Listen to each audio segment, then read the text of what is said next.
Welcome to studio news. திறக்கம் யாரை பற்றி பார்க்க போகிறோம்னா, அதிமுகவில் பார்த்திங்கன்னா இரட்டை இலை சின்னத்தை முடக்க கோரி பார்த்திங்கன்னா சூரியமூர்த்தி கொடுத்த வழக்கு. ஸோ அதுக்கு எடப்பாடி பழனிசாமி பதில் மனு போட்டிருக்காரு. ஸோ தேர்தல் ஆணையம் விசாரிக்கிறதுக்கு எந்த உரிமையும் இல்லை.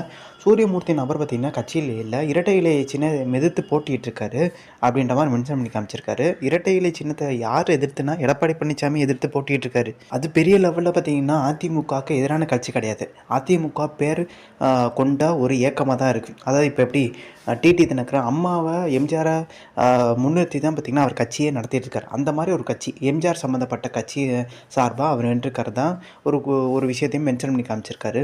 அதே மாதிரி புற வழியிலேருந்து வந்தவருக்கு எந்த உரிமையும் கிடையாது. அதிமுகவுக்கும் அவருக்கும் சம்மந்தமே இல்லை. அப்படி இருக்க பட்சத்தில் அவர் மனுவை பார்த்திங்கன்னா அவர் சொல்கிற மாதிரி நீங்கள் ஏற்றக்கூடாது. தேர்தல் ஆணையம் விசாரிக்க முடியாது. அவர் ஏதாச்சும் பார்த்திங்கன்னா உட்கட்சி விஷயமா பிரச்சனை இருந்தால் சிவில் வழக்கு தான் அணுகணும் அப்படின்ற மாதிரி எடப்பாடி பழனிசாமி இபிஎஸ் மனு போட்டிருக்காரு. ஸோ இது பார்த்திங்கன்னா எடப்பாடி பழனிசாமிக்கு சூரியமூர்த்தி இடையே இந்த இரட்டை இலை வழக்கு பார்த்திங்கன்னா எடப்பாடி பழனிசாமி முடக்க கோரி பார்த்திங்கன்னா ஒரு அழுத்தம் கொடுத்துட்டு வர்றாரு. ஆனால் ஓபிஎஸ் இவங்கெல்லாம் பார்த்திங்கன்னா கேசி பழனிசாமி புகழ்ந்தி இவங்கெல்லாம் உட்கட்சி விஷயமாக வழக்கு போட்டிருக்காங்க. அதுவுமே பார்த்திங்கன்னா விஸ்வரம் எடுக்குது. அது சிவில் வழக்கு நிறைய நிலுவையில் இருக்குது. அது சிவில் வழக்கு போகும்போது பார்த்திங்கன்னா எடப்பாடி பழனிசாமி சாதாரண தொண்டருக்காக தேர்வு செய்யப்பட்டாரான்னு பார்ப்பாங்க.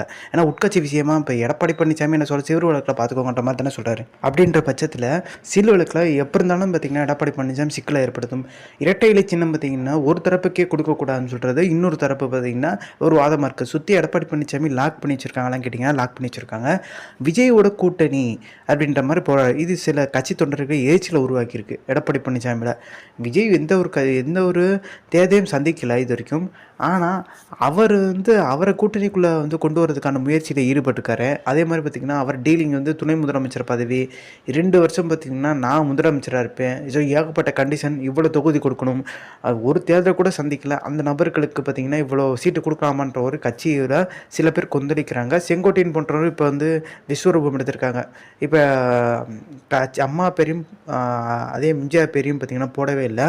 இப்போ உதயகுமார் விளக்கம் கொடுத்துருக்காரு. அம்மா பார்த்திங்கன்னா கடைசி டைமில் பார்த்திங்கன்னா ஓபிஎஸ்ஸை கொஞ்சம் விலகி நிற்க வச்சுருந்தாங்க.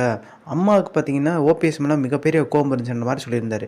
ஸோ அம்மாவை பார்த்திங்கன்னா கோபம் இருந்துச்சுன்னா பதவியிலேருந்து தூக்கியிருப்பாங்க. மாவட்ட செயலர் பதவி நிறைய பேருக்கு தூக்கிடுங்க. இப்போ எம்ஜிஆரே பார்த்திங்கன்னா கேபி முனுசாமியெல்லாம் தூக்கி விட்டுருக்காரு. எம்ஜிஆர் காலத்திலே பார்த்திங்கன்னா கேபி முனுசாமி நீக்கப்பட்டுவார். அப்படி இருக்க பட்சத்தில் அம்மா புகைப்படம் அத்தி கனவு அவிநாசி திட்டத்துக்கு பார்த்திங்கன்னா இல்லை அப்படின்ற மாதிரி தெரிஞ்சுக்கிட்டு உதயகுமார் என்ன பண்ணியிருக்கணும், எதுக்கு அங்கே போடலன்ற மாதிரி கேட்டிருக்கணும். உண்மையிலே அதெல்லாம் கேட்கவே இல்லை. அவர் பதவி இருந்தால் போதும். அதே மாதிரி நான் பதவியெல்லாம் ஆசைப்படல. இந்த பதவி இப்போயே போனாலும் பார்த்திங்கன்னா நீ நீக்கினாலும் நான் பெரிய லெவலில் வருத்தப்பட மாட்டேன்னு சொல்லிட்டு அவர் இருக்க பதவி பார்த்திங்கன்னா 4 பேருக்கு கொடுக்கலாம். மாவட்ட செயலர் பதவியில் இருக்கார், தலைமை கழக செயலர் பதவியில் இருக்கார், அம்மா பேரவையில் பதவியில் இருக்கார், எதிர்க்கட்சி துணைத் தலைவர் பதவி. எதுக்கு ஒரு நபருக்கு 4 பதவி அப்படின்ற ஒரு கேள்வி இருக்குது. மித்த கட்சியில் பார்த்திங்கன்னா ஆட்களே இல்லையா, செல்லூர் ராஜுக்கு எதிர்க்கட்சி துணைத் தலைவர் பார்த்தாங்க அப்படின்ற ஒரு கேள்வி இருக்குது எல்லாருக்குமே. கேபி முனுசாமி சொல்கிறாரு, இந்த மாதிரி தலைமை திருப்பி கட்சின்னா பொதுச்செயலாளர் கடல், அதாவது அவங்க பொதுச்செயலர் எங்கெங்கே போகிறாங்களோ அங்கே நின்று அவங்கள பார்க்கணும், சந்திக்கணும். நான் இப்படி தான் எம்ஜிஆரை நீக்கும் போது நான் போய் சந்தித்தேன். எம்ஜிஆரும் எடப்பாடியும் ஒன்றுமா? எடப்பாடி பழனிசாமி காலில் முதலமைச்சரானவர், எம்ஜிஆருக்கு ஈக்குவல் ஆக முடியுமா? இப்போ எம்ஜிஆர்னா ஓபிஎஸ் போய் அங்கங்கே போய் நின்று என்னை சேர்த்துக்கோங்கன்றது காலில் உழுவ கூட தப்பு கிடையாது. ஓபிஎஸ் போய் எம்ஜிஆர் காலில் விழுது. எடப்பாடி பழனிசாமி என்ன வேஸ்ட்டு. அவரே பார்த்திங்கன்னா ஒருத்தர் காலில் விழுந்து தான் முதலமைச்சர் ஆனார். அவரே பார்த்திங்கன்னா டீலிங்கில், அதாவது இப்போ உண்மையான பொதுச்செயலாளர் ஆகலை, சாதாரண தொண்டர் கால பொதுச்செயலாளர் ஆகலை. அவரே பார்த்திங்கன்னா ஸ்வீட் பாக்ஸ் கொடுத்தா முதலமைச்சரும் செயற்குழு பொதுக்குழு உறுப்பினர் தன் பக்கம் வச்சுருக்காருங்க.